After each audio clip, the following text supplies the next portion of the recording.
Wow, सुंदर असं collection आज तुमच्यासाठी घेऊन आलेली आहे मी लेहरिया पॅटर्न मध्ये. चला तर मग बघूया.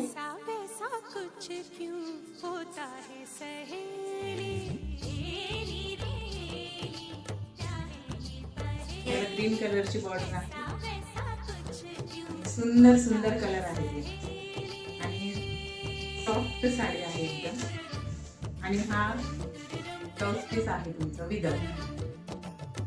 साडी सिंथेटिक मध्ये असणार आहे. खूप सुंदर साडी आहे, इझी टू वेअर आहे. साडीमध्ये वेगवेगळ्या कलरचे पट्टे येणार आहे. तुमचा लुक अतिशय सुंदर दिसणार आहे या साडीमध्ये. सॉफ्ट साडी आहे. जी पण साडी आवडली असेल त्याचा स्क्रीनशॉट काढायचा आहे पटापट आणि DM करायचा आहे. असेच नवीन नवीन व्हिडिओ बघण्यासाठी चॅनलला सबस्क्राईब करायचं आहे.